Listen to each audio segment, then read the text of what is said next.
Welcome to the Political Pour Up Podcast. Grab a drink, pull up a chair. Grab a drink. This the Political Pour Up. Because we don't need a drink for this. Hello, and welcome to the Political Pour Up Podcast. I'm Sue. And I'm Jazz. And Jen is not with us this week. Yes. But we miss her. Taking care of business. Taking care of business every day. Taking care of business. I was working overtime. It was like, I remember that song from a commercial, like in the 90s. I'm sure it was a real song. It was. By who? Don't Get Me to Lying. Okay. Off the top of my head. But I do remember the song and I did used to sing it. I would have sang it just then, but I didn't want to torture you or anyone else. I mean, that's fine. We could auto-tune it, you know. I don't think you can fix this.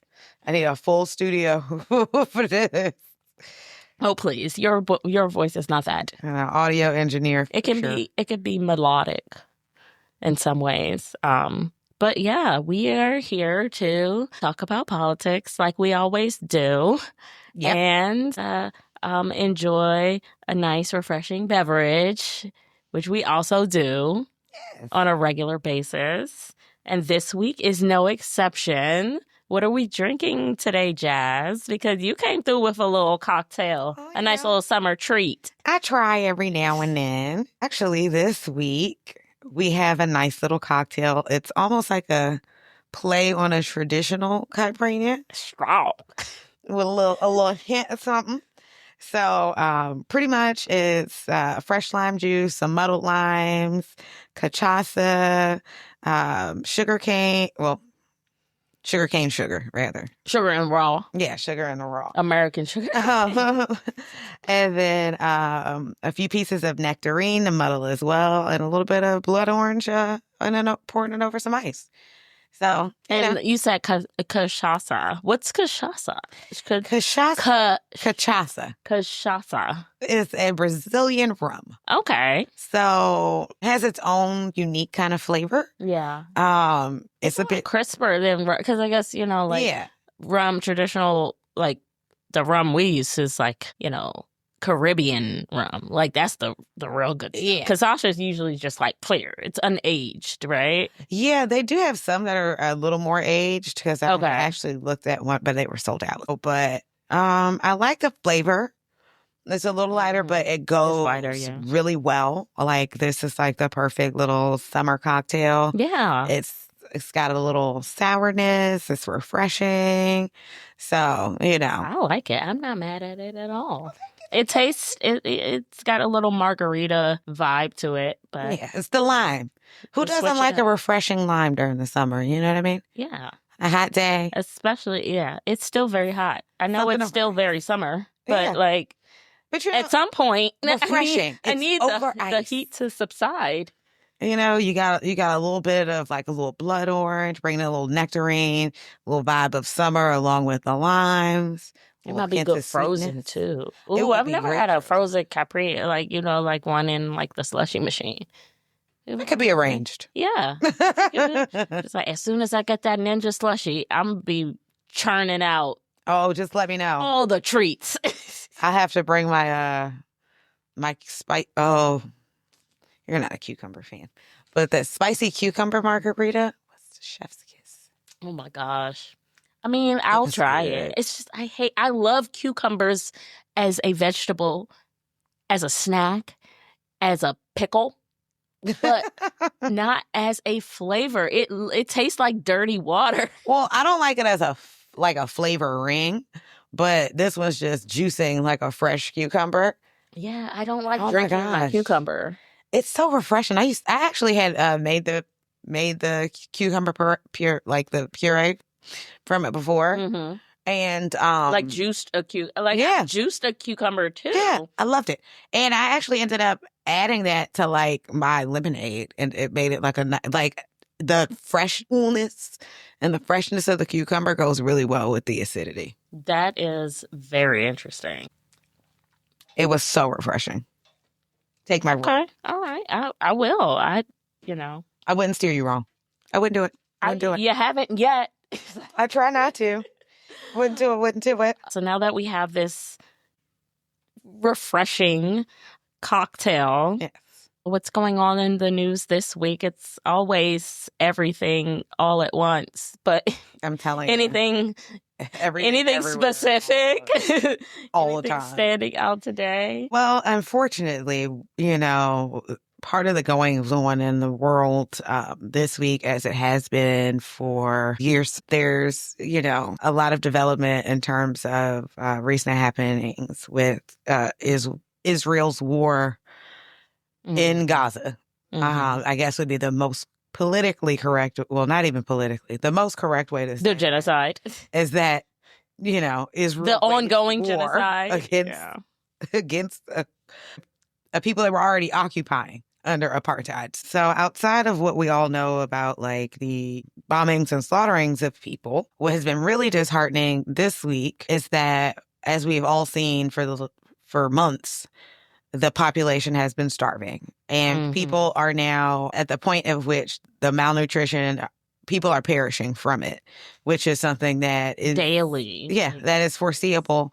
There was a video I saw where a gentleman was waiting in line for food and actually died and took his last breath while waiting in line for the food, as they had finally got his spot from him and were trying to fill it to give it to him. And unfortunately, when people are starving, there becomes a certain point of starvation that if you were to give somebody a full meal immediately, their body would probably go into shock and it would kill them. Yeah. So there's specialized food that needs to be there. There's food that has been waiting in trucks, ships, including the flotilla that was illegally seized in international waters. Right. Is that the one that Chris Smalls was on? Those people were kidnapped off of. I haven't heard a word about any of the supplies and things that they were bringing or what has happened to the ship after they went on there and took the people off. So maybe something will come out to let us know that. These aren't terrorist groups. Literally humanitarian leaders from all over the world. Yeah. And the only two people I think that they held a little longer was Chris Smalls and another gentleman. And the other guy. I believe of Middle Eastern descent. They were the only two that weren't immediately released. And there were reports that Chris Smalls was being choked and beaten in his legs. And being detained, and he was the only person that was being tortured like that. He was also the only Black person there. And Chris Smalls is a union leader from New York who has led the movement to unionize the Amazon workers. Thousands and thousands. And he used to be all over the media when that started, but I think once he started speaking out about defense of Palestine, we didn't really see him that much more. He was very charismatic. He was everywhere. He is. But I did hear that he was actually released. He and the Middle Eastern gentleman were both released. They were the last two people not to be released. And they were finally released and released into Jordan. The group as a whole will continue on with their humanitarian efforts and trying to get aid. Also, I did see some videos of like some plastic bottles arriving like on the beaches. Of formula? Of different things. Some containing grain, some containing different things, and that had notes written in Arabic. I do not read it, so my apologies. But they were from people in Egypt who had set them across. But that's like literally like... It's enough to barely hold somebody up for maybe a half a day. But it's wonderful that people are trying to get things to them whatever way they can, big or small. It's just really unfortunate that that's something that even needs to be done. There's a lot of people that want to give, or that are most people have been giving, or like even World Central Kitchen, like Jose Andres, like I don't know how much of his efforts are able to continue to get in, but he was like he was there for a long time, and then like a missile or something hit one of their cars and killed a couple of their volunteers. And then after they took a break for a while, they did go back into continuing to do relief efforts and aid. But it's just really unfortunate because they have driven people to a point in Gaza where they're pretty much tents on the beach, and now they have no food. Like Israel also has their naval armor, their military patrolling the waters and telling Palestinians that if they enter the water, they will be shot. And they have shot people trying to collect fish, fishermen trying to fish in order to get food for their families because there is no food anywhere else. Also, I saw like a bag of flowers, like $300 US dollars, like whatever. Well, the problem is that even the people who do like have paychecks and money, like doctors, are saying there's just no food. Mm-hmm. So it's and not if you can find it, it's like. But they're like, we have money. So it's not even the money. Wow. It's the point of access of being able to have it because they've blocked everything from coming in. It's just really unfortunate. Also, there was a story about, I believe, a military personnel from the U.S. who was over there, like helping out. And a kid came and like thanked him for getting some food because they had finally opened up one of their food sites that they opened up within the last week or so. Once Israel actually said that they were now going to allow aid in, which clearly proved that they were the people blocking aid, even though they said it was UN and everybody else. Right, exactly. Aid. I thought they weren't the problem. Also, it was debunked by even U.S. intelligence personnel that Hamas wasn't stealing food and that wasn't the cause of food not getting to people, even though that had been alleged as well, which was part of the reasoning that they used to stop allowing any and all food in there except through this one organization that Israel controls. First, they started dropping stuff from the sky, which could have injured people or may even possibly have injured somebody. But they've started dropping a couple pallets from the sky. And who the fuck know? You don't know where that shit is going to land. So, yes, it does injure people, but it could also land somewhere and nobody even knows that it's there. Exactly. But with the sites that they had set up, they were telling people to come and come there and get the food. But what was happening, based on news reports and based on like reports from actual people who were there, who have been talking to like reporters who are on the ground or who are able to get their stories out on social media, apparently there was something going on where they would, lure these people to these sites to get this food, give them like 10 minutes, and they would announce that it's green light. So the green light means that you have 10 minutes to grab food. At 5 minutes, it would be a yellow light. And then after that 5 minutes, it's red and they just start shooting. So they have shot numerous people. What the fuck?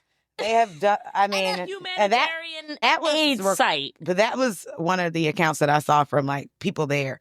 What we've seen in the news is that they on several occasions have lured people to certain areas for food distribution and then began indiscriminately firing on them and killing them as they're grabbing food or as they're walking away with it.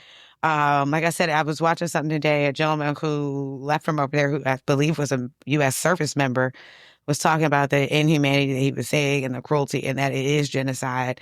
At one of the food sites, a small kid had just gotten some food. He sat the food down on the ground and like said thank you, and then put his hands on his face and said like thank you. The kid then picked up his food and went to go like walk away to go around the corner, and he's like, "Oh, the next thing I know is her indiscriminate shooting from the way that people were going as they were leaving with their food." And he's like, "I got outside of, I guess, like the little bunker area, or was able to look outside and could see them just slaughtering people." He's like the same kid that had just said, thank you so much for this food, and held my face till he got shot in the head. It's gotten so bad now that even Israel is writing articles against how this is inhumane, and people from IDF are saying stuff, and they have viewpoints like you would go to from the top of the Empire State Building, like with viewfinders and look down to watch people get bombed and massacred. And it's really, really sick. Yeah. And not only opposition from that part of the world, but here at home, there was starting to be some very interesting people speaking out against this particular atrocity. Yeah. All of this is documented. And you can like really see these images. Yeah. You can feel like no matter your politics or your religion or your ideology, it's like these are human beings. And like to see something so like that's a type of hate that is just unimaginable. And so some of the unlikely people on the right, who have always been like, pro-Israel, like, yeah, like stand against anti-Semitism, all of that, are starting to be like, okay, wait, what the fuck? Including, our girl, Not our girl. Right. We're not there yet. No. We are not We there are not. yet. You are not invited to the cookout. Never will be. I'm just saying, her type of cookout and my type of cookout, I can assure you are not the same type of cookout, because the vitriol which she puts out and the way that she presents herself in the world, she's not a cookout woman. She's a picnic person. And a picnic person by the traditional sense of the word. Exactly. Yeah. We're just going to leave that. We don't need that visual. But the visual in question, Marjorie Taylor Greene, who has never really said anything of worth or merit until maybe more recent. There was something she said a couple months ago. I think you said even like a broken clock can be right twice a day. Every now and then. But, she is the first Republican lawmaker in Congress or just on the national stage to call what is happening in Gaza genocide, and did so on her social media accounts and had some strong words against some of her fellow Republicans that are just being really being straight up assholes about the whole situation. They're not being assholes. They're actually just showing us the actual type of vile human beings that they are. Well, yes. Because some of the things that these people have not just thought or not said to close other friends that also think like that. They're putting that shit on social media and then not deleting it. I mean, I stand by this. Yeah, this level that's what of... speaking of standing, that's who one of them was. Representative Lance Gooden of Texas. Oh, shit. Wrote on social media, standing with Israel means eliminating every barbaric Hamas terrorist. But we've also heard... Okay. And which Marjorie Taylor Greene responded, it also means rejecting the killing and starvation of children in Gaza. So thank her for saying that. But, yeah. Because, I mean... I don't necessarily think she's the most well-meaning individual. I'd like to think that everybody has a redeeming quality, and maybe this one is where hers is showing up. So thank the Lord. Well, we can take that for what it is. And as you say, I don't know if this is necessarily something that's going to get more of her colleagues on board. It's definitely putting some of the more right-leaning pro-Israel groups on alert. When you got people like Marjorie Taylor Greene coming out and saying the shit that you won't say as a Democrat, then maybe you should do some introspective reevaluation, because okay, you have this alignment, you're always pro-Israel, but why? You should never be pro everything, even when they're doing the most malicious and just, which makes no sense, because Americans are rejecting it. Because just look at the most recent elections, yes, the New York mayoral election, but even last year, some candidates that were heavily funded by AIPAC on the Democratic side either didn't win their primary or, are losing to... I mean, but also we can't fake they're not a very strong pack and haven't done stuff when people have spoken out, or not even spoken out, but just slightly criticized something that they're doing that is wrong and be like, hey, I can see that this is wrong. I don't really agree with it.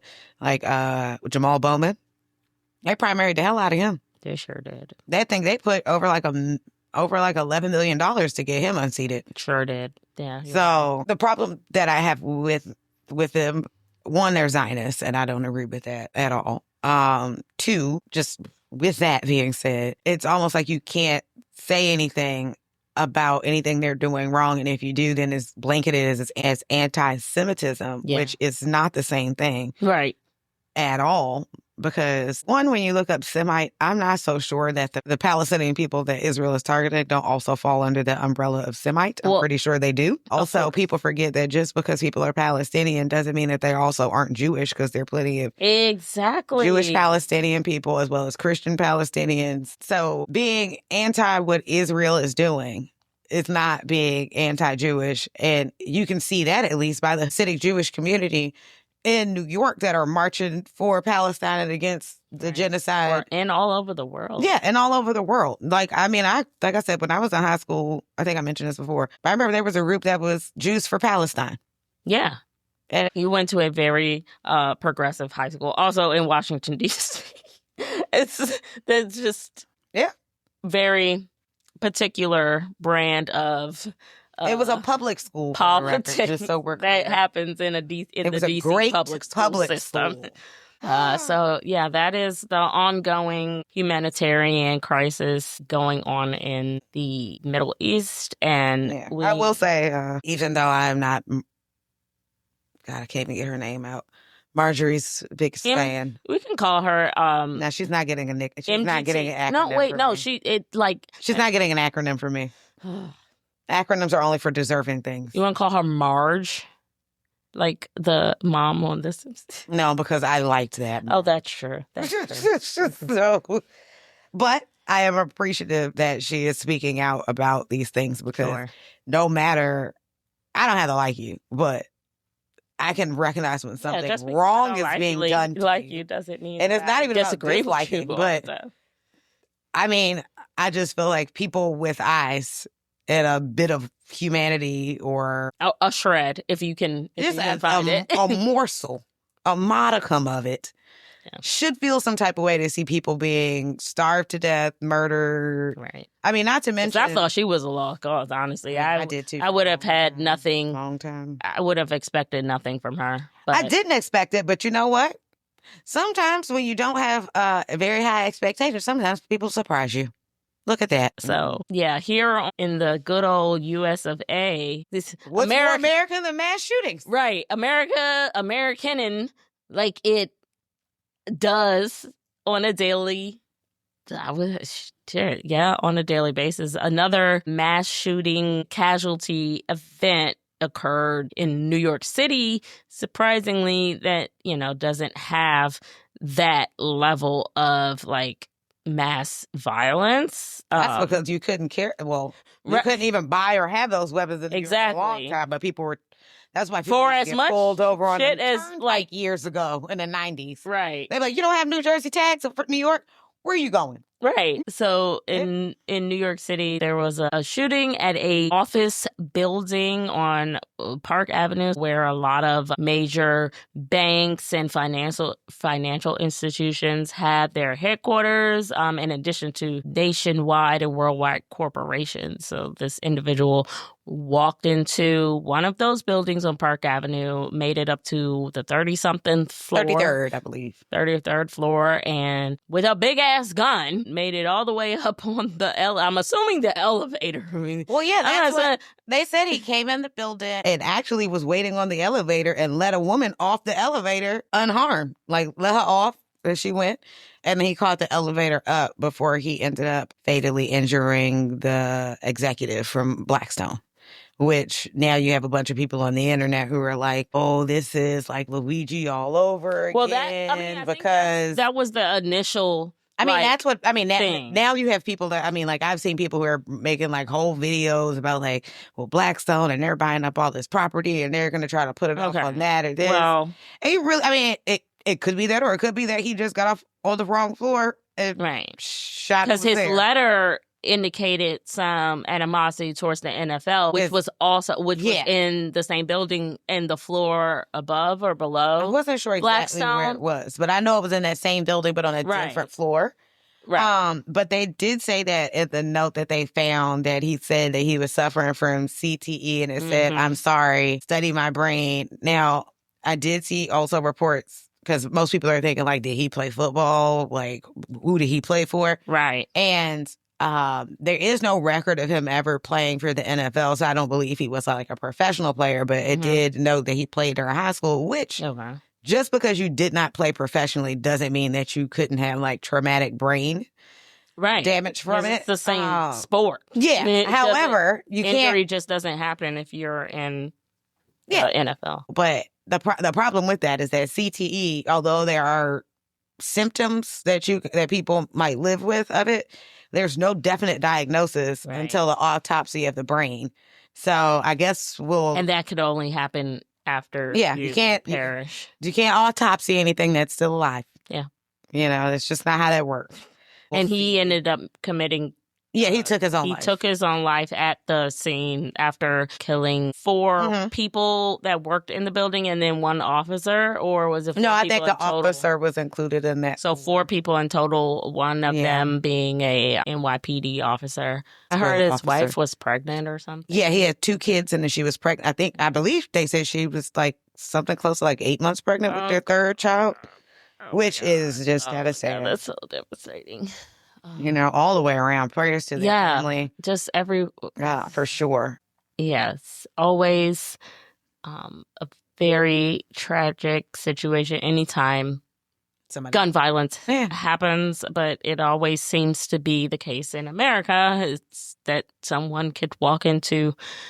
Anywhere, literally anywhere, including a building which, you know, for the most part, it seems like a secure place to work and do business. Everything's secure till somebody shows up with a huge gun, automatic rifle, a weapon of war. As a person who has actually shot one of those before, I can tell you for certain that the power behind that, you don't even have to be close to cause damage. So when you're that close, damage is done. But yeah, I've shot one of those because my family is military and we legally own them.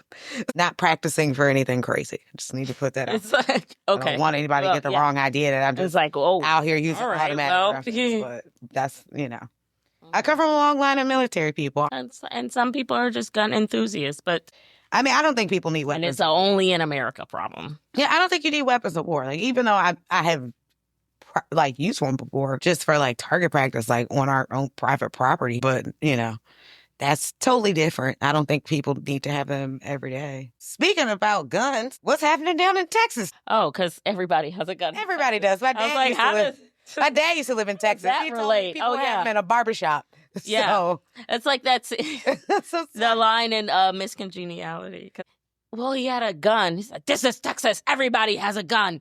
My florist has a gun."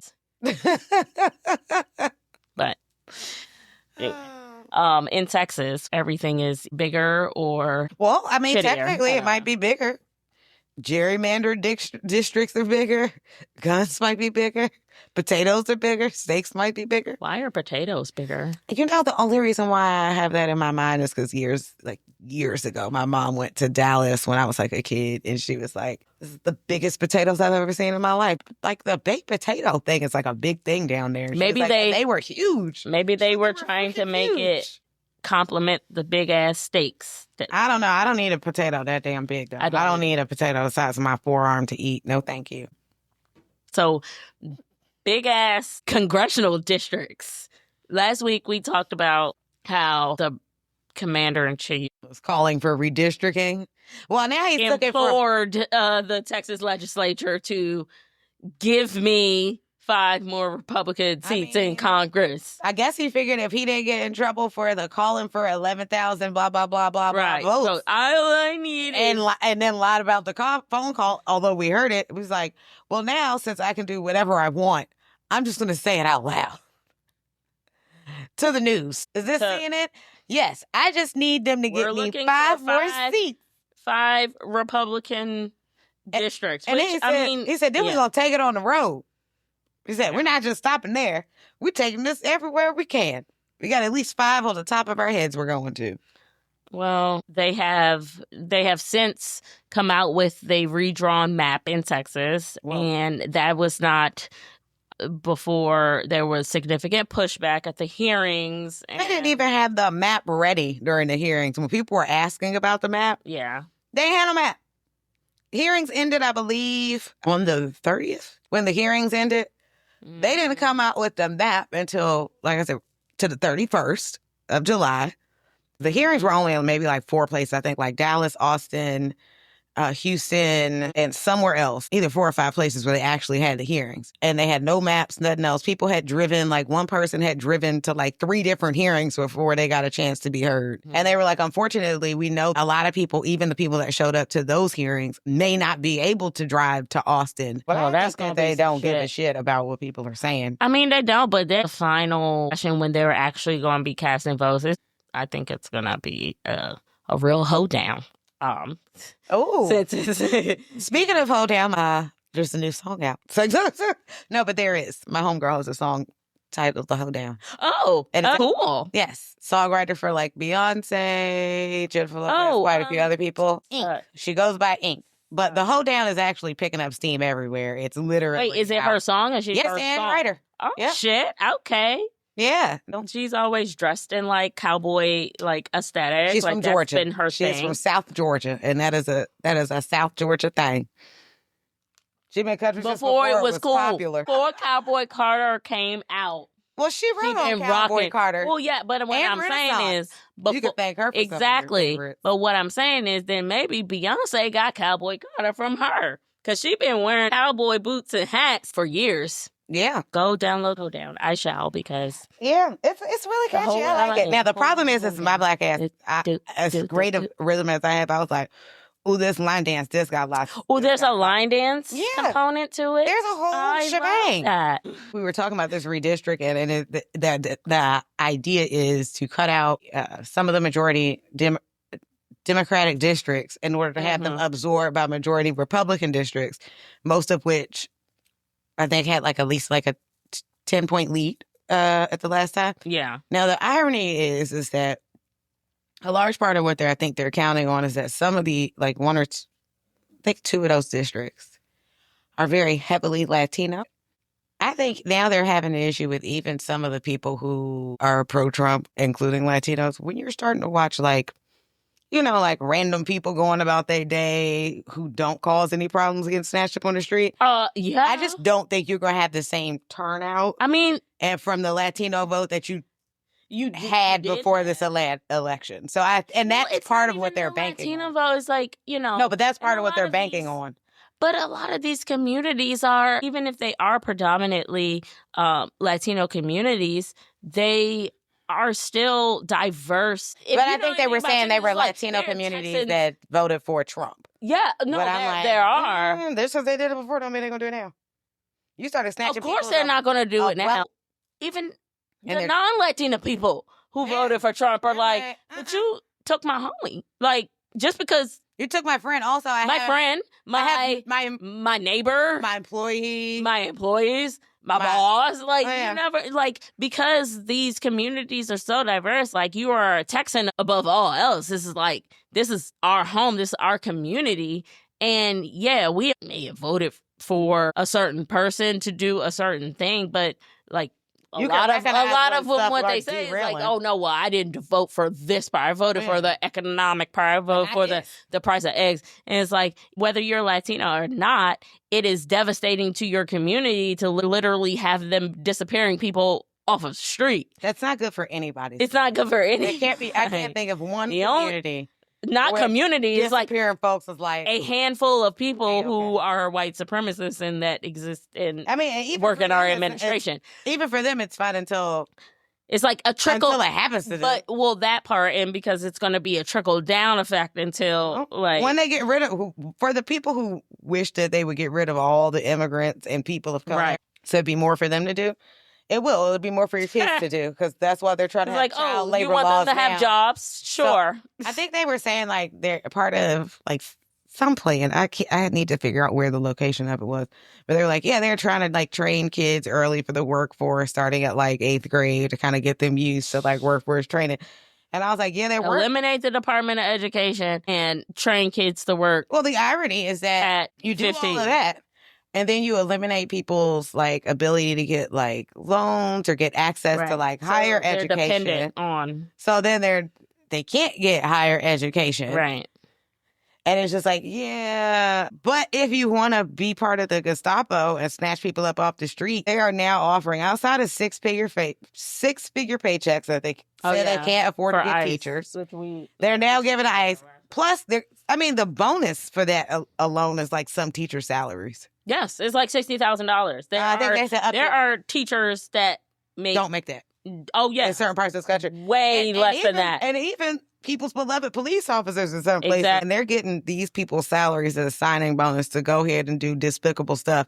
Meanwhile, the Republicans in Congress who are rolling over and showing their bellies for everything Trump wants were the same ones that backed Roots to sue Biden again to say it was illegal to do any kind of student loan forgiveness. Right. But they're doing student loan forgiveness for people who sign up for ICE. That's the thing. They said, oh, you want to have a job? Nah, we firing people from their regular jobs.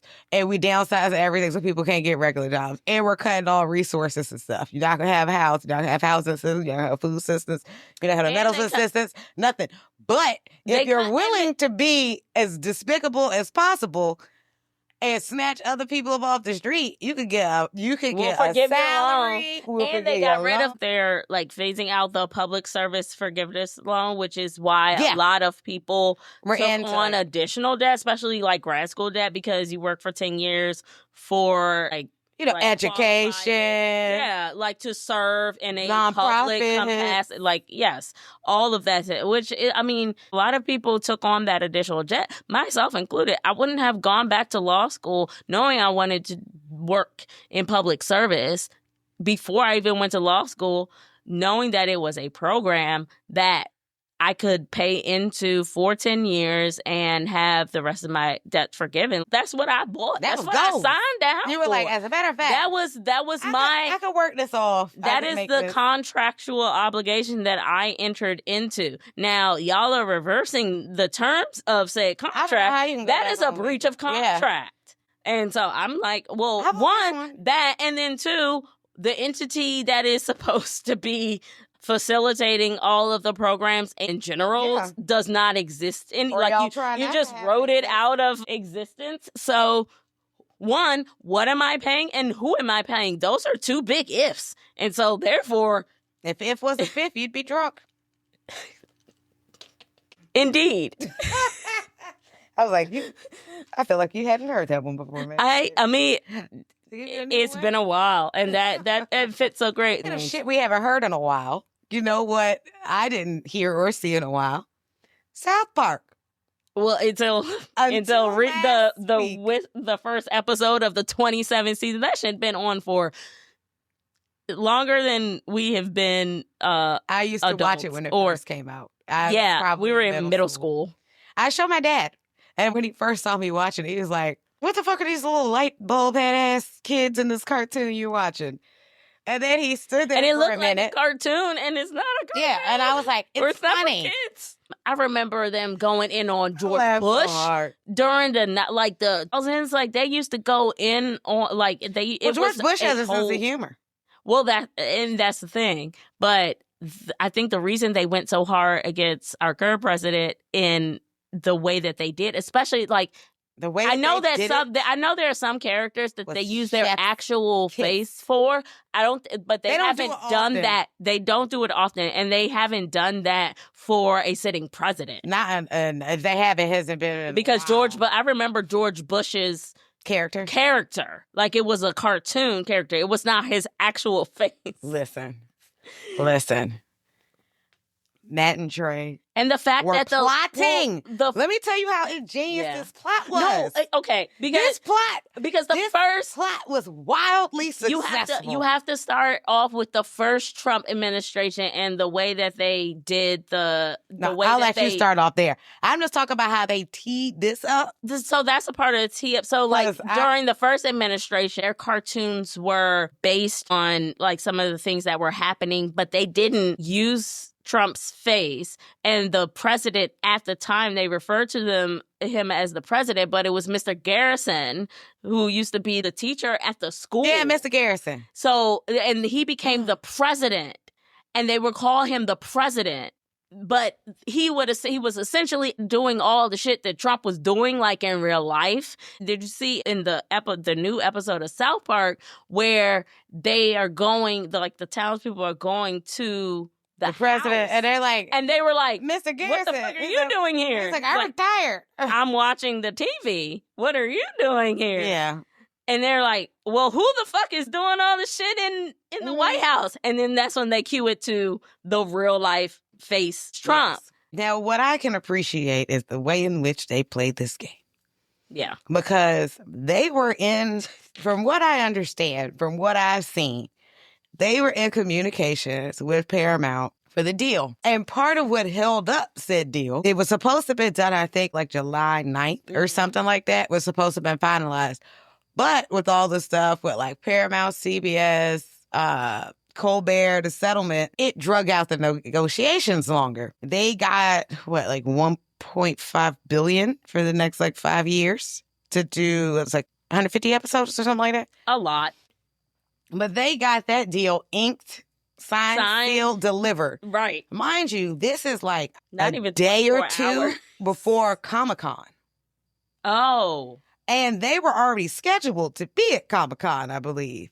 And so I think Paramount was kind of caught up between a rock and a hard place, because if they didn't renew the deal prior to them going to Comic-Con, they just would have talked about that shit there, about why their deal wasn't done and all this other stuff. So I don't know that if is interesting. I didn't know that part of it, because Comic-Con is, we'll just say, it's very well attended. Very well. But they were like, yeah, it would have been really a bad look for them, like for Paramount, had they not updated it, because they already booked to be all these places, and it wouldn't have been good press for them. They held a gun to Paramount's hands, like, either your brains or your signature are going to be on that contract. So they signed it, but when you look at the date at which that was solidified, and then the date at which this was done, like, it's one thing to get a sketch show together, which is also kind of hard. Like, Saturday Night Live gets a lot of sketches together within like they had that shit in the back pocket. But what I'm saying was waiting. Is that they had it together. But not only that, they had everything included up until like days before. I don't know who's on top of that animation. They had been working around the clock, as well as that editing, in order to get like the last minute stuff, even including like the Epstein stuff. Like CBS, Paramount, to get all of that in there. Yeah. It almost seemed like it came out like right after all of that news came out. And on top of that, they kept that shit under lock and key. Nobody knew what was going to be in it. Nobody knew nothing. But also, when the deal went public, I think that was the day that the administration announced that the merger was approved. Yeah. But I think that's why I think it was like they had been planning a premiere. They're waiting to finish this. All of these things are converging at the same time. They had it dragged out. They finally wrapped that up. So I guess once they wrapped that up, it was like, okay, now we can finish this with you. And also, let's hurry up and finish it with you before we have to let you guys go to Comic-Con, and then y'all tear. Right. Like, we're already getting an asshole torn. Because Colbert's going to be on the air until May. We don't need any more enemies. Better to have Matt and Trey on our side. They're already getting that. I think Paramount also owns Comedy Central, i.e. this. I mean, yes, they do. That's what I'm saying. I.e. Daily Show.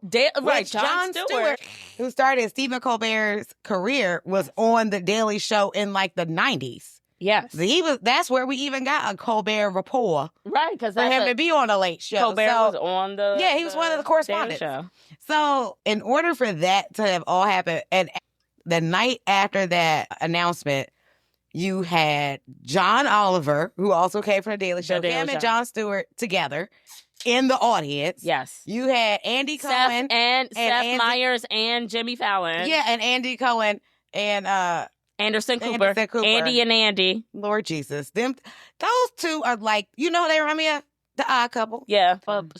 So if you haven't seen the season premiere, season 27, South Park, what was the name of the episode? It's like Go Tell It on the Mountain or something? Yeah, I think it is it was a Sermon on the Mount or something. Sermon on the Mount.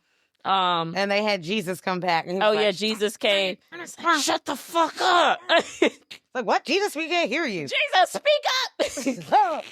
But yeah, please. No, that shit is hilarious. It is hilarious. And I will just warn you right now. I know we already said it's not really, if you have not seen it, it's not a cartoon for children. But with that being said, I'm very excited to see what they have for the rest of the season. Can't wait to see it. Can't wait to see it. I feel like this. I got my popcorn. You can't start off like that and go anywhere but up. Already. You know what I mean? Look at all of the content. Because they didn't even say the E word, but like one time, like, oh, y'all still talk about that? Mm-hmm. About Epstein? Yes. Yes, sir. Everybody is still talking about Epstein. And you know what? We can't shut up about it. Well, people won't be shutting up this week, because in the interviews this week. Right. It's like, we won't shut up about it because you keep saying the world's dumbest shit when anyone asks you about it. Maybe just say, I plead the fifth. Like, the question is who's responsible for him? Because whoever's responsible for him is failing. He is unleashed at this point. We thought it was bad before. You know what? Keep your hands off. Right. I'm like, let him keep. Are we mad? I'm not. I'm not. They asked him a question, and they asked him about his fallings out with Jeffrey Epstein. Oh, on the plane? Well, no. What was the thing that started the day before the plane? Because I thought they asked him about the falling out. He's like, no, he stole some people from me, and I told him not to do it. Plane. Or I thought it was something that was the day before. I didn't even see that. It was one thing that was the day before, and then the next day when they were on the plane, because he had mentioned it the day before, they're like, hey, so you say he stole some people from you.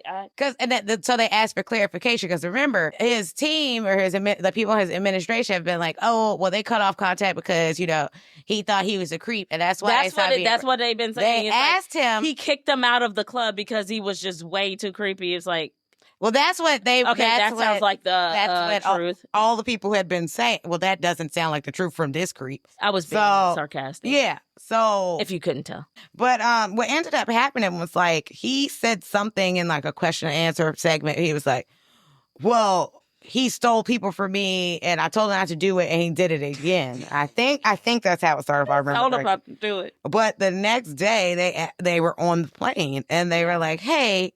So it's come out before from people that you and him cut off your relationship with him because he was a creep. But you said yesterday that you cut off your relationship with him because he stole some employees. And he was like, well, it could be both.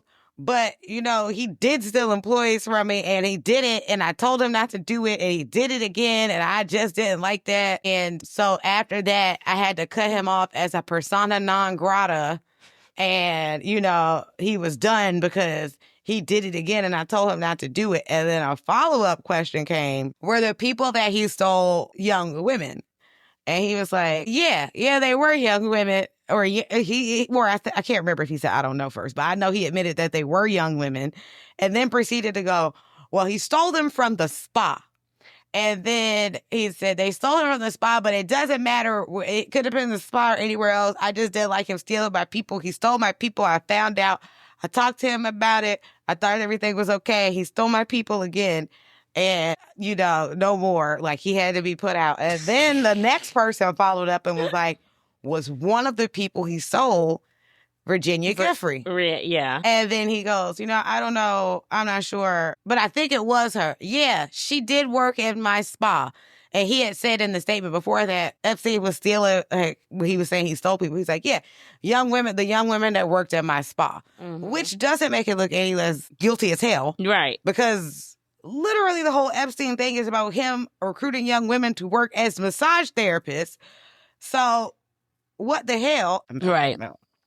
So in addition to the words coming from our fearless leader, the Democrats in the Senate have found this very obscure law, a 1928 law called the Rule of Five, that Senate Democrats are using to compel the Department of Justice to release to them the Epstein files or the information that the Department of Justice has regarding the Epstein case. And the law basically requires the government agencies to hand over any information that they have if 5 lawmakers on a Senate or House committee make the request. It's the Senate Homeland Security and Governmental Affairs Committee. 5 Democrats, or probably all the Democrats, are requesting that the DOJ hand over all documents related to Epstein. Now, this law has not been something that has been really used and hasn't really been tested by the courts. So no one really has a good idea of whether it will work or not. I'm going to go out on a limb and say no, especially since you do all that and then the Senate votes to confirm a judge to a lifetime judicial appointment that literally says, tell the courts to fuck off.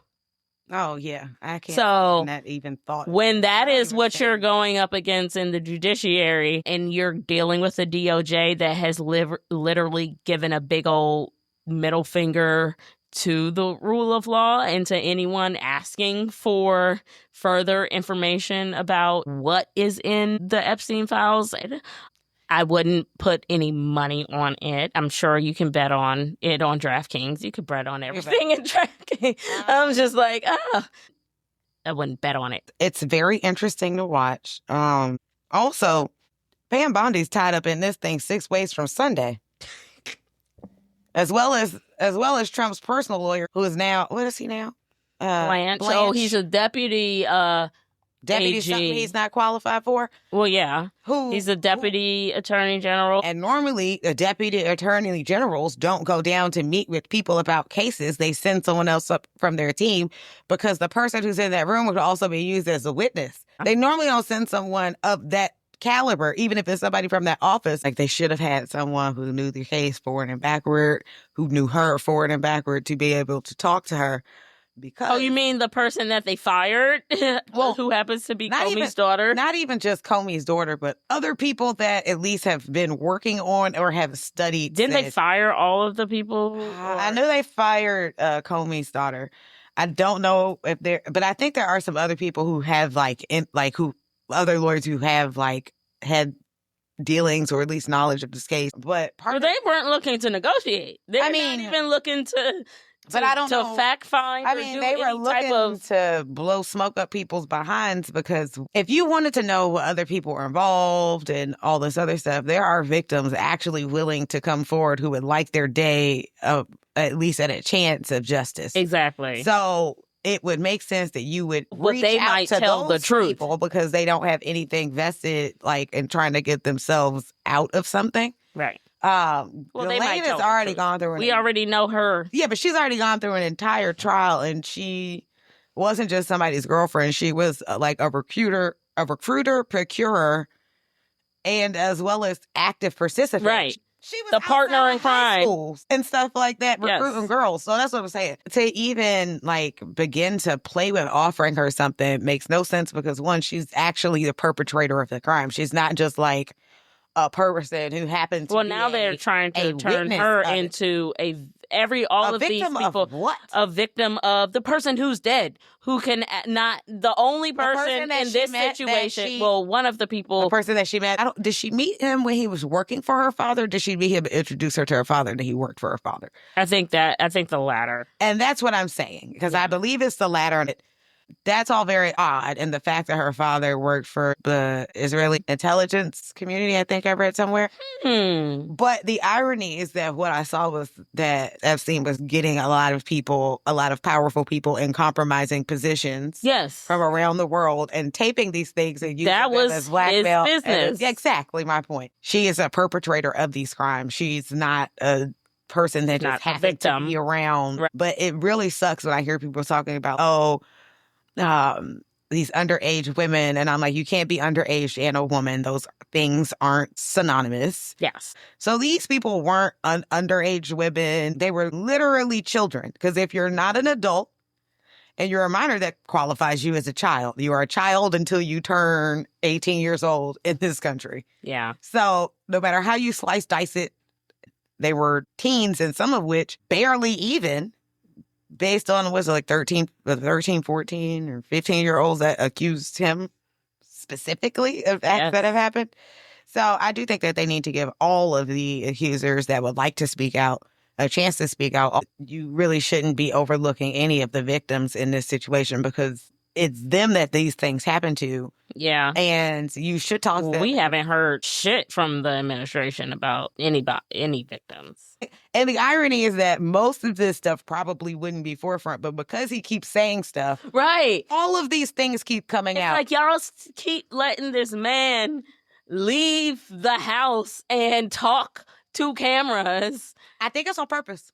It's gotta be. I think it's on purpose. Maybe it's some type of it is silent coup. Because think of it, it is a silent coup, I think, a little bit. Because I've seen some people talking about it. I was like, that kind of makes sense. Rupert Murdoch owns Fox News and the Wall Street Journal. Right? Was it the day before the article came out about the birthday drawing or whatever, which they've called him in a couple lies for Mr. I don't write drawings. and then was like, except for the ones I used to write for charity every year. And then on occasion, some people ask me to draw a little something. I might draw some. So I just used to draw for fun. Yeah. So, I mean, that is a whole clusterfuck. But if I remember correctly, the reporting is that J.D. Vance took a secret flight to go meet, I think, to Montana to go meet Rupert Murdoch like a day or two before the Wall Street Journal ever even released that story. Mm-hmm. And some outlets were saying Trump knew about it. Some were saying that he didn't, but no one else knew about it. And it wasn't for the fact, if it wasn't for the fact that somebody who I think was recording like, the flight logs in and out happened to mention it, that it wouldn't have been out there. But he went there, he met with Rupert Murdoch in a secret meeting. Nobody knows what that was about. Flew back the next day. So I think it was the day before. Flew back the next day for like some meeting or something with Trump or whatever. And then this comes out. So I don't know if JD was supposed to stop that. Like if they had an inkling of it or what. But I just know that it came out immediately afterward. And nobody has even, I haven't heard anything that sounds accurate or factual about how the Wall Street Journal obtained said information. How? So I don't know how factual it is, but what was said was they were talking about going to see Ghislaine or like trying to subpoena her or whatever, or kind of brought that up. Ghislaine was the one that made the book. Jeffrey Epstein's estate has the book.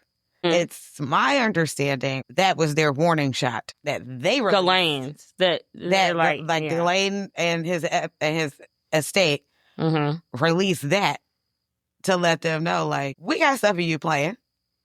So this is one of many things that we could drop out. And then after that after that story came out about that Wall Street Journal, now you had like the person that was Blanche, his former attorney, going to meet her in a very unconventional way. Yeah.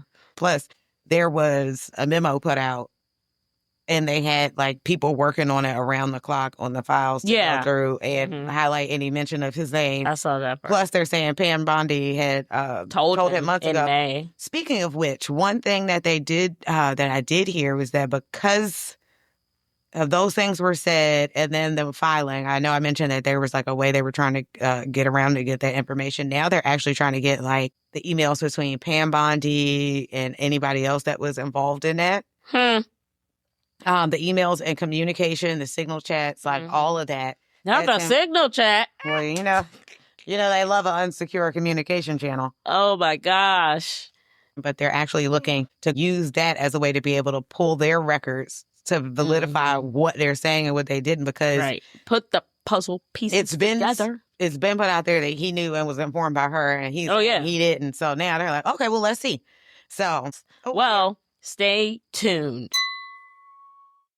We've talked a lot this episode and previous ones, definitely a lot about what's going on in Congress, in the executive branch all the time. But the third branch of government, I think, kind of gets less of a spotlight in certain spaces, especially like on the news. People don't pay as much attention to like the judges that are on the ballots and you know what I mean? Right. So the judiciary is essentially within our federal government, our third branch of government, and that being our court system. Also in each state, all states operate with three branches of government: the executive, legislative, and our judiciary. So there exists our federal court system, and each state, the federal judiciary and each state are separate, but they essentially operate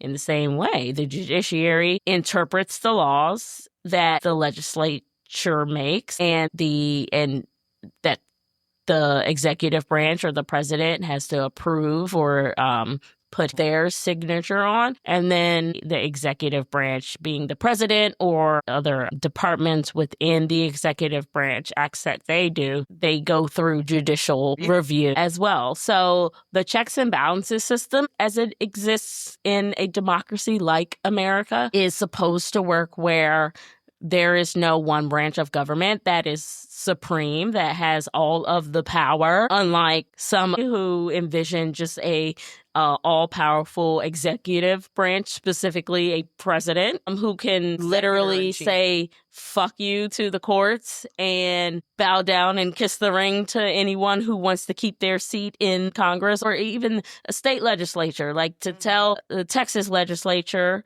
to redraw your maps. Like that coming from a sitting president, I mean, that is a violation of the Constitution, state sovereignty, the state being able to run the shit the way that they want to without interference from the federal government. That's an actual thing that's in the Constitution. I think they only use that to wipe their ass because they don't seem to be trying to like what Constitution. It's we don't know because it's almost as if none of these people had to like take an oath to this thing in order to get in office to be acting like I don't know it's in it. And there's actually been a thing in quite a few of the confirmation hearings where people are like, well, I'm not really sure. Maybe you shouldn't be nominated to this position if you don't even know what it is that this position does or what it says about it in the Constitution and how that relates. Right. Because what you're trying to do is blatantly unconstitutional, but... Right. Well, that ain't stop nobody. In terms of the federal judiciary, most people know about the Supreme Court, which is the highest court in the land, made up of 9 justices. That number of 9 is not a number that's in the Constitution. The amount why we should have expanded it before now. At the current moment, we have a divide that is 6-3. It's 6 conservative justices and 3 liberal justices in the judiciary. In most in the federal court, yes, but in most states too. Most states that elect judges, they're not, even if there is an elected position, they're nonpartisan judges. Like the judiciary is supposed to be independent and unbiased and not politically leaning. That's actually a way to get disbarred. That's not, yes. I mean, they are not Republican judges or, Democrat judges. A Republican who is a judge or a Democrat exactly. who is a judge. But they might have, and you can look at their judicial record to determine like how they're going to rule on a certain case or a certain issue, which is what usually happens during the confirmation hearings, that the Supreme Court justices get grilled by the senators because they're trying to understand their judicial philosophy, how they will decide cases. But they're not supposed to be Republican or Democrat. They're supposed to be unbiased and apolitical. That has gotten less and less of the reality that we're living in, especially since some of the newer judges on the bench that were nominated during I would say at least since Trump's Obama's first term. Yes. Because that's where we got into this mess. Yeah. So a lot transpired. Yeah. And a year before his term was out, you had Mitch McConnell being like, nope, we're not there's an arbitrary non-existent rule that I'm just gonna make up. Yeah, there was no rule. They just said they before were not your gonna, presidency is out. He made that shit up. They literally pulled that out of thin air and tried to act like it was a rule and wasn't, and it left that seat vacant. And then didn't we get Kavanaugh? No, that's how we got Gorsuch. And then after Kavanaugh came when Kennedy died. Yes, after Gorsuch, then we got Kavanaugh. Yeah, he was already Mr. president. Sniveling. I like beer, but even when a woman comes into the hearing and says that I sexually assaulted her because I was a drunk frat boy, I'm going to cry. I like beer. And ask other people if they don't have beer too. I mean, ironically enough, though, they seem to not have problems with people who are alcoholics because anybody who could get fired from Fox News for drinking too much and hitting on people, how do you be inappropriate at a place that has no morals? For them to be able to get rid of you says a lot. And then for you to even get nominated for a cabinet position is wild and says crazy things about the person we'd even think to put you there.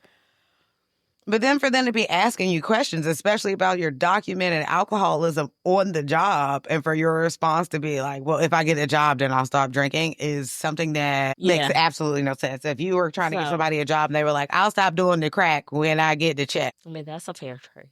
I mean, I'm kidding. An addiction is an addiction is an addiction. So, it's one thing to go to happy hour after work, but you shouldn't be getting sloshed. But to be at your job intoxicated enough that you have harassed people.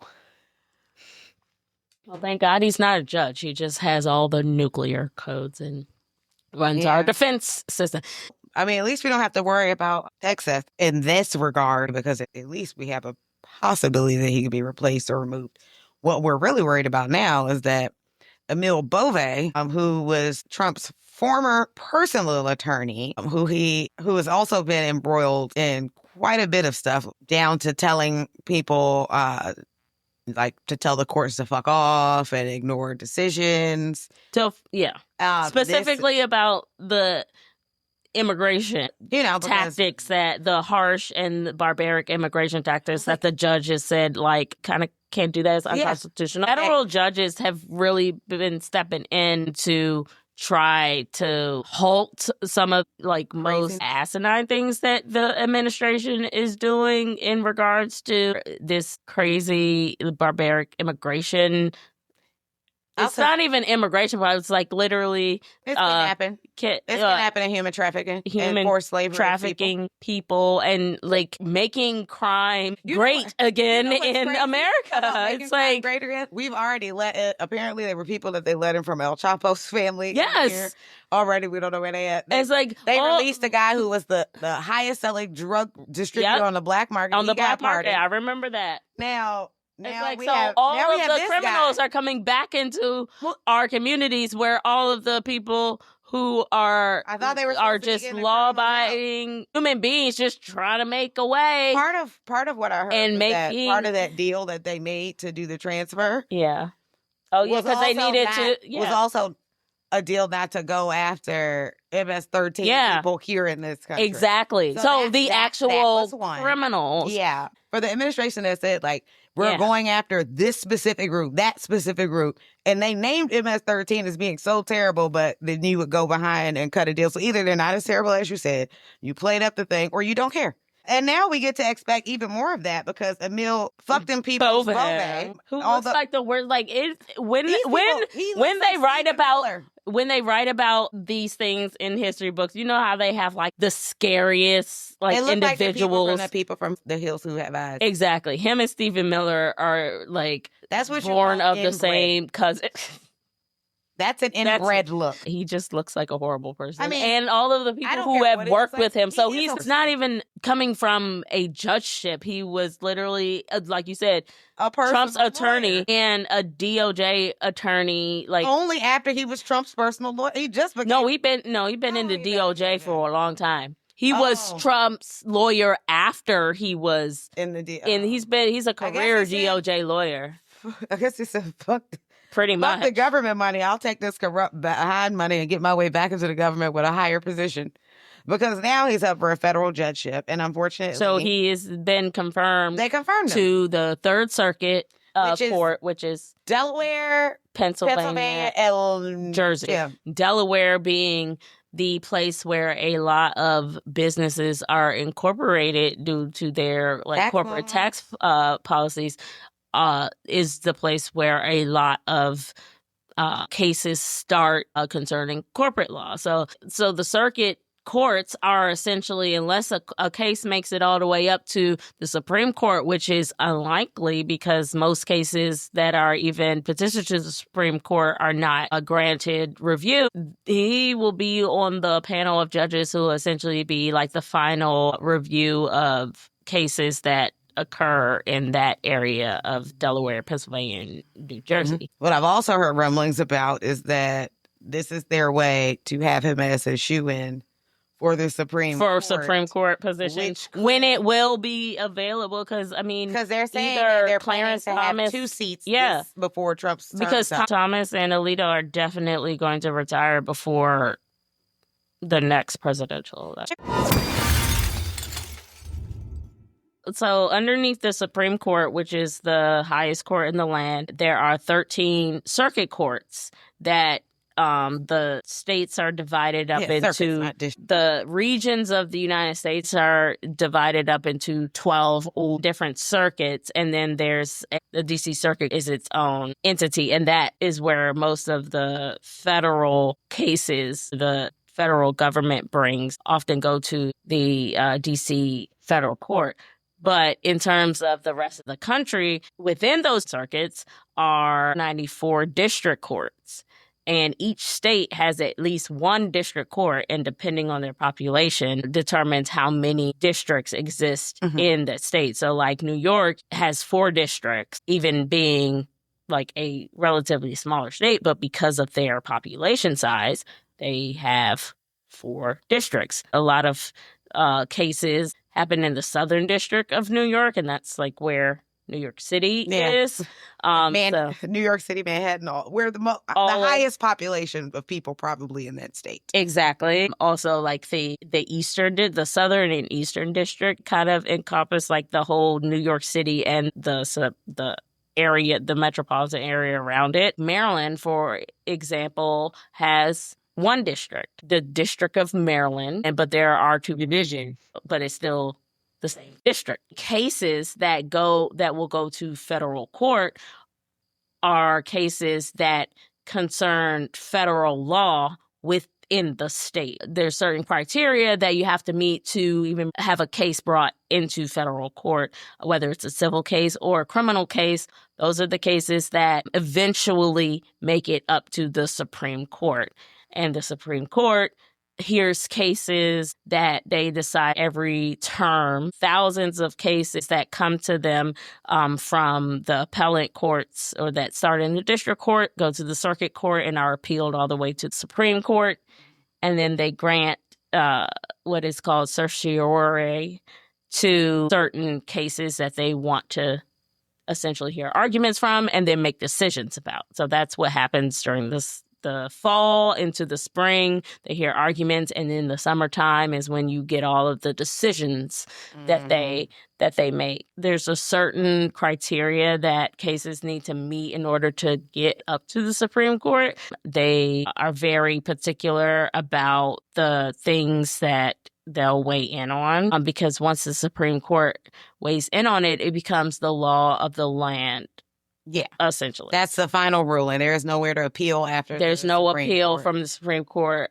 Now, they can overturn their own precedent, which is what we saw happen in 2022 with the Dobbs decision that overturned the Roe versus Wade, granting a constitutional right for abortion. That was a Supreme Court precedent that they set themselves. Then essentially they reneged on it like a game of spades. Right. It is not the typical practice for the court to go back and overturn or rule something unconstitutional that they had previously granted constitutional rights to, but especially it recently. Has happened. Yeah, recently. You know what I mean? Like that happened in the past you can own with slaves with slavery and brown, like separate but equal segregation. But yes, now we're talking about a right. That was the first time the Supreme Court had taken away a right that it had given, was the Dobbs decision and the right to abortion. So the Supreme Court has the ability to rule on issues of federal law. And in terms of state law, the same process pretty much exists in every state. You have smaller trial courts or lower level courts, like your first stop when you file a case, and then you have an appellate court system. In New York, it's weird because the Supreme Court is the first court that you go. Yes, it's ass backwards, and their Supreme Court is the must be one of those things in New York is the appellate court. But yeah, most states have a Supreme Court, and that operates in very much the same way as the federal Supreme Court, in that is the final arbiter of state laws. So a lot of what we're seeing, to stay on the abortion topic, there have been recent rulings, one out of Wisconsin, which was a very consequence of an election of a judge, one specifically that Elon Musk tried to get. Oh, the one he tried to bankroll who lost? Exactly. So Elon Musk put all his millions and billions of dollars behind a guy who was, again, judges are supposed to be nonpartisan, but he was a very conservative judge. And the liberal justice ended up winning a seat on the Supreme Court, and they in turn they struck down the zombie law, essentially, that had been on the books in Wisconsin that banned abortion from like the 18th. So elections always have consequences, and especially when you're electing the people who are literally deciding your laws. Yeah. And if you end up in their courtroom, possibly deciding your life. In the federal government system. So how do we get judges on the Supreme Court, on the circuit court? What's the process? Because that's another checks and balance process. Exactly. Well, it's funny you bring that up because for federal judges, the president actually nominates them. And then typically the people that we see on the Supreme Court are usually picked from federal judges. I.e. they have experience. Oh, yeah. Being judges. Yeah. Hopefully. And most of them have at least as far as I can remember, have held on a circuit court or something. Yeah. And in terms of like a federal judgeship, and not like a traffic judge, it's not usually like a state family. Yes. Nothing against family court judges. Love those. These are not those people. Should be qualified individuals. Yeah. So the president nominates federal judges. When it comes to federal judgeships, they're nominated by the president, and then they are confirmed by the Senate by a vote. Customarily, simple majority. There's a hearing had before then where they can at least, kind of get feels about this person, maybe ask questions that they have before confirming this person just based on a recommendation. Although we don't really seem to see much being done with most of these processes of questioning people that are being nominated by the president, even the questions that we are seeing that people are adamantly like red flags about, they're still being approved, which is even worse. Right. In terms of the cases that they decided, not just the cases that were on the docket for their regular review of cases that they granted review to, they heard arguments for them, and just recently at the end of June released all their opinions for the term. But they have also been releasing periodically decisions, especially relating to some of the actions of the administration. Oh, excuse me, I need to go to the front of the Supreme Court right now. Yes. Because that's the quickest we've ever seen shit to get to the front of the Supreme Court. And that would be what is known as the shadow docket. So there is a method that cases can be kind of fast-tracked to Supreme Court review and don't go through the system of like going from district to circuit court all the way up to granting a certiorari by the Supreme Court.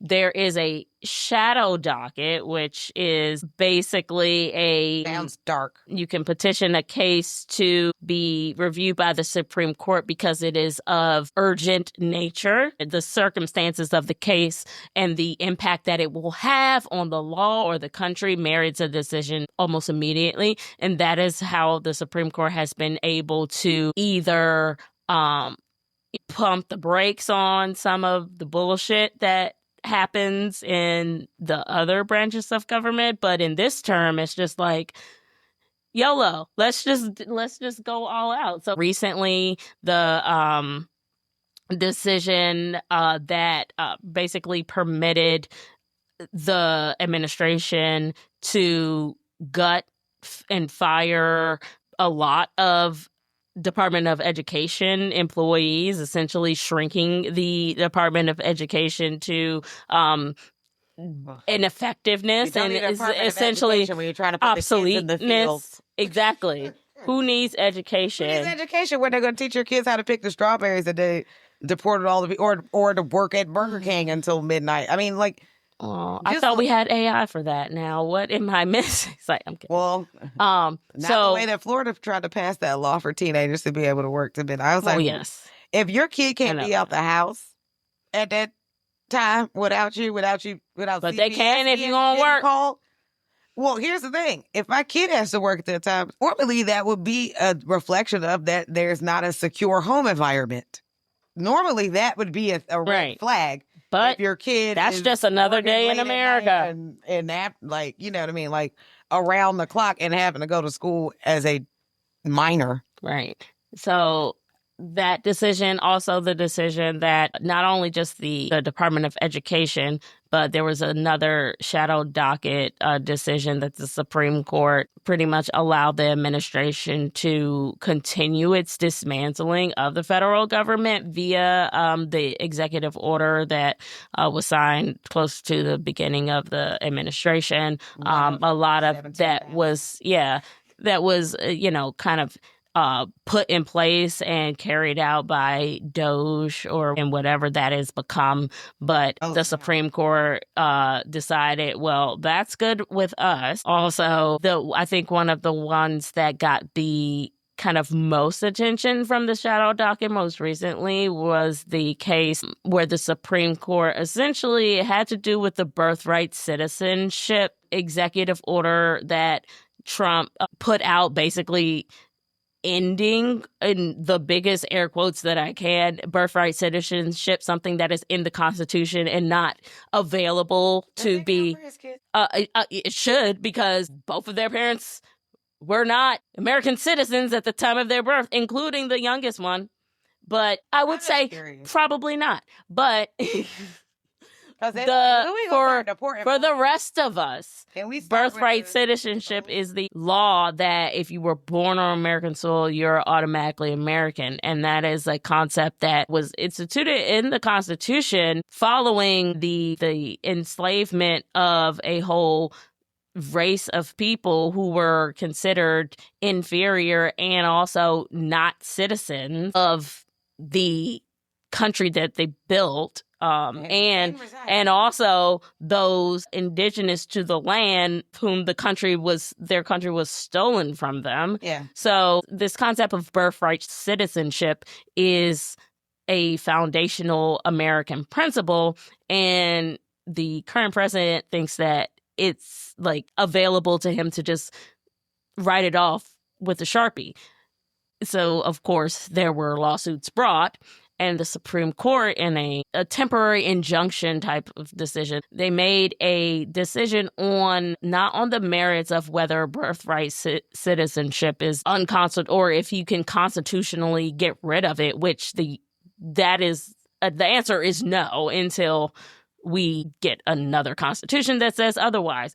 But what they did is they took away a mechanism that federal courts could use to put a stop on some of the most egregious violations of law, like no birthright citizenship, in the form of a nationwide injunction. Judges have been understood to have the ability, if they decide that a law is unconstitutional or that something needs to be stopped immediately or will cause irreparable harm on the country, issue a nationwide injunction to where not only will that law or that action be invalidated in that district, but all across the country.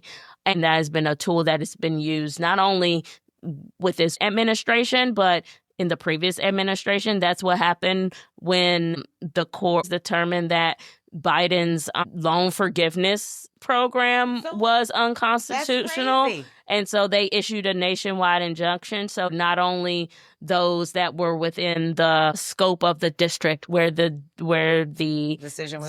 decision was made, not only were those people impacted by the decision that it is unconstitutional, but the nationwide injunction issued by the court said that nobody can get relief.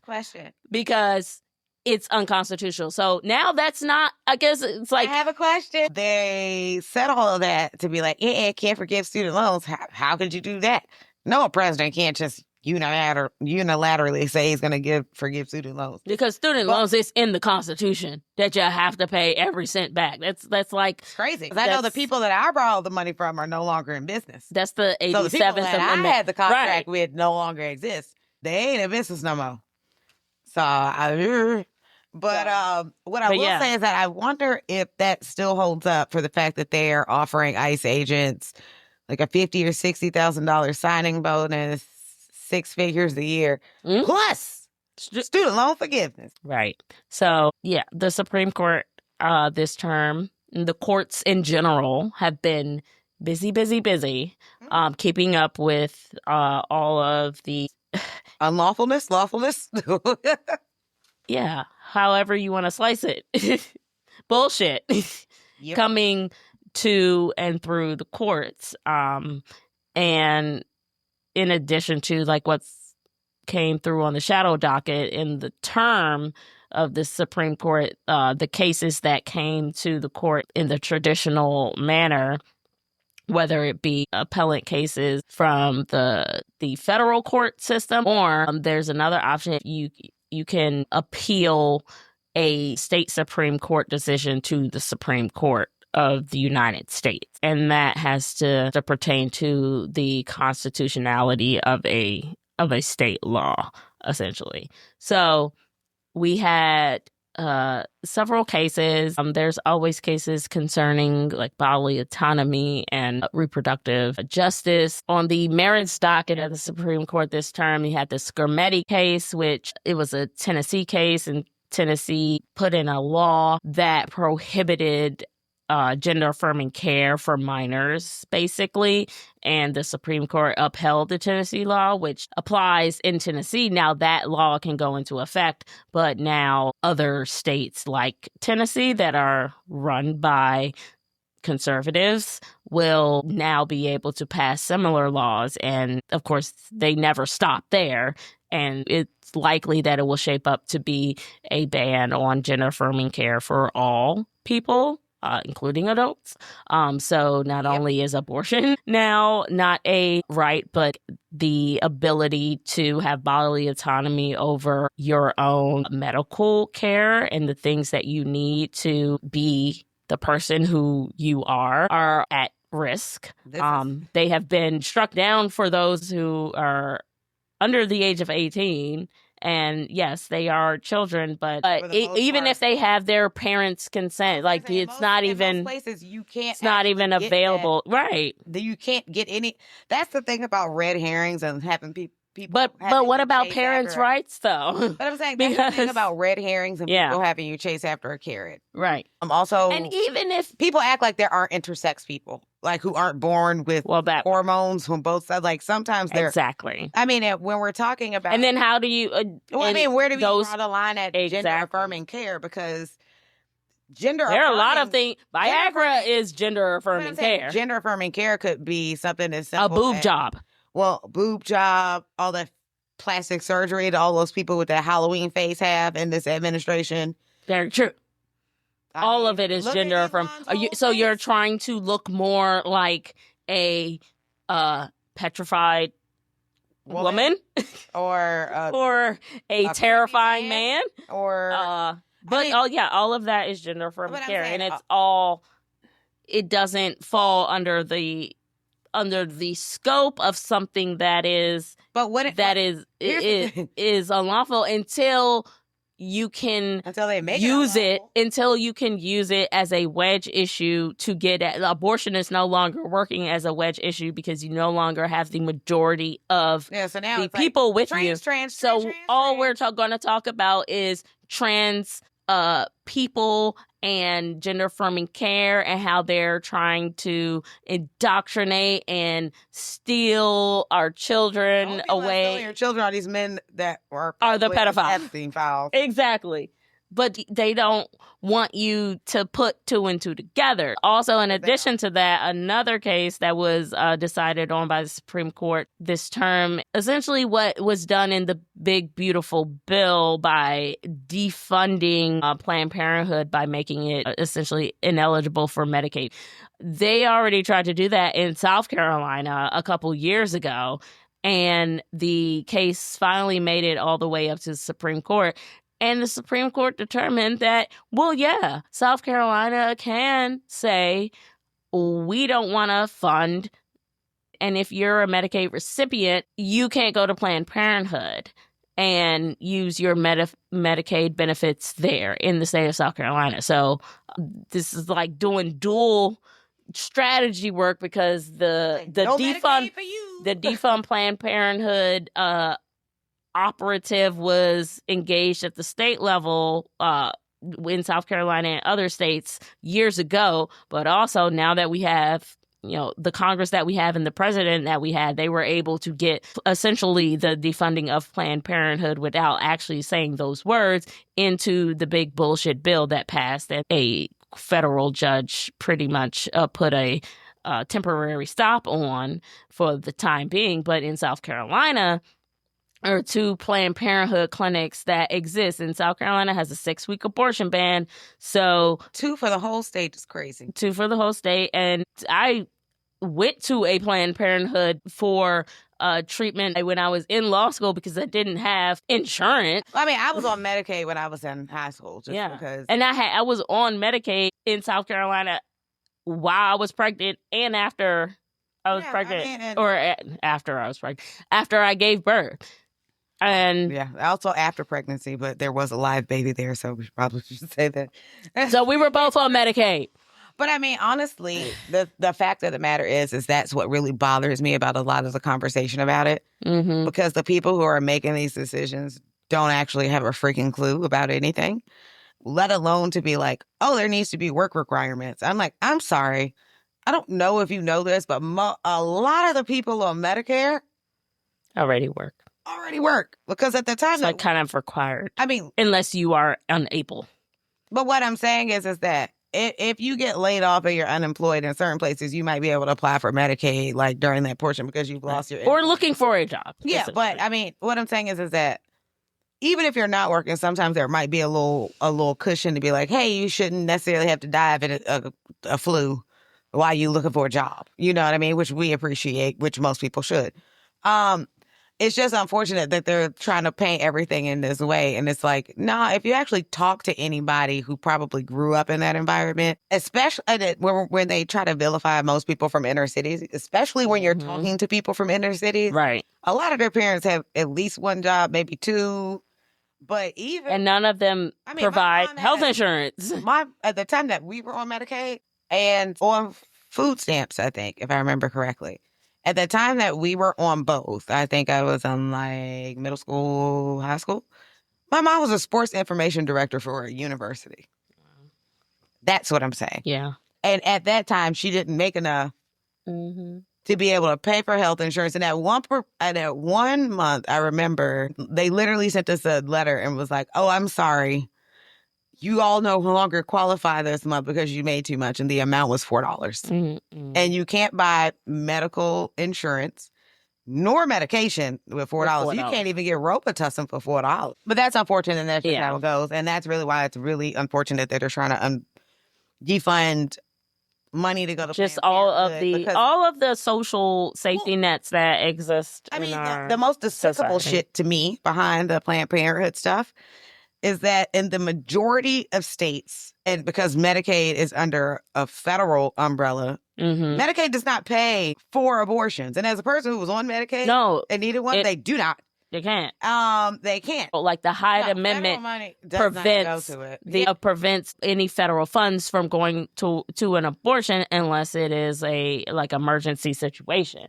But yeah, some states have expanded that with their own state funds, and good on them for that. But I mean, the rest of the country. And the saddest part is that abortion isn't always the reaction of somebody who is irresponsible, which is, I think, how they try to place it.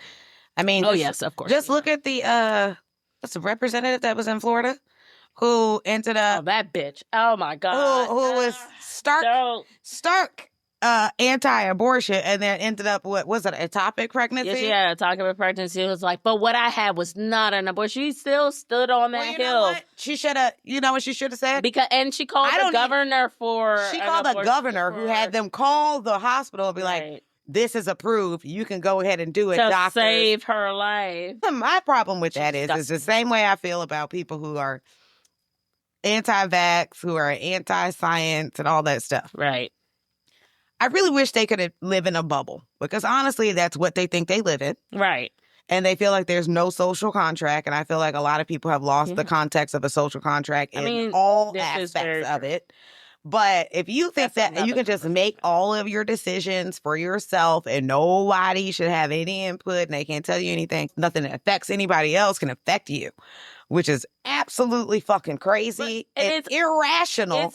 Because it's antithetical to what they're actually doing, because they're making the decisions for everybody else. When you make something unlawful for people who don't have a line directly to a governor's office to get an emergency abortion to save their life.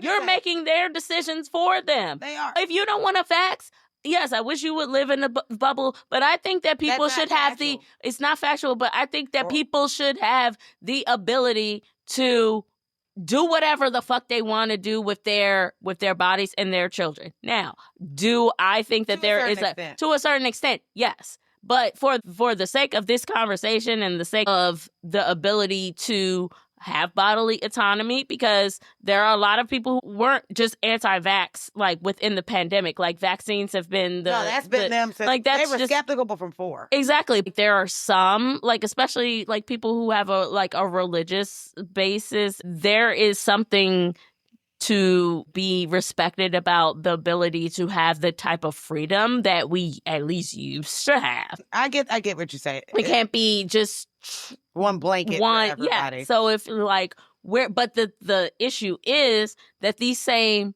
anti-vaxxer people, like, don't tread on me, are also the same people don't tread on me unless I have a uterus, and in that case, please tell me exactly what you don't tread on want me to do. Please tread on everybody else's. And then don't tread on, right, exactly. And that's my biggest problem with it. And so for me, I'm just like, especially when it comes to like health access and stuff like that, like when we're talking about this, it's never a problem till it affects you. And for the most part, even when these things weren't in law, the people with the means were always able to find a way around them. Exactly. And that's going to continue to be the case. Well, it's going to continue. Whether it's abortion or gender-affirming care or now, Viagra it might be blood pressure medicine. You know what I mean? But yeah, so there's a lot of, not just from the Supreme Court, but from the conservative worldview of what society should look like, especially in particular, like a moral society should look like. And there's a lot of projecting of values by people that are doing the projecting. And that is coming from the court. It is coming from the administration, of course. And we are exhausted. I'll speak for myself. I'm fucking tired and I need a break. I need a vacation. So we're going to go on a little break for August. But we're taking our August recess in August. Like, August recesses should be taken. For Congress? In the month of August? Unlike the House of Representatives. But that's neither here nor there. You know, everybody deserves a break. We got some stuff coming up. We got some things that we're doing. Work on some fun things for when we return in September. Yes. So stay tuned. Really excited about all of the great things that will come. Maybe we'll have a party. Maybe. A cocktail party. I think so. But yeah, we really invite you to keep abreast with us on all of our social medias. The only one we really I personally haven't really kept up with is Blue Sky. So I'm going to take this next month to get us up to date on our Blue Skies. We got other than that, skying. Yeah, I don't know what you call it, but we're going to get I don't either. That sounded weird. It might be the thing. Bluing. Who knows? Blue skying. But I figure flying high. We have our YouTube on Threads, on Instagram, We're on Threads. Yes, we are on Threads. I do post on Threads. Thread? I thread. I don't know what you call it. Is it threading? Weaving. Sewing. We're doing something. Okay. So just keep up with us. We're on TikTok as well. So please like, follow, join us, talk to us in conversations. But don't come over there with no bullshit. I've been praying a lot lately. I've been doing well. Because our comments are looking real crazy. I can't guarantee I might not backslide. It's like, I don't want to say anything. That my social media presence has been muted. I don't want no shit to come back from me. All I'm saying is you can fuck around and you can also find out. You gonna learn today? Yeah, I'm not from the people of mincing words. I try my best to represent us as a whole wonderfully, but please spread your love on our page. We do have some interesting TikTok comments. On TikTok specifically. That's okay. We're almost up to 1,000 views on one of our videos, so keep it coming. Right. Haters gonna hate. Bring it on. Try Jesus, though. Not me. Not me. Well, Jesus got way more patience than me. And to that, I'll say cheers. Pull up a chair. Grab a drink. Since the political board up. Because we gonna need a drink for this.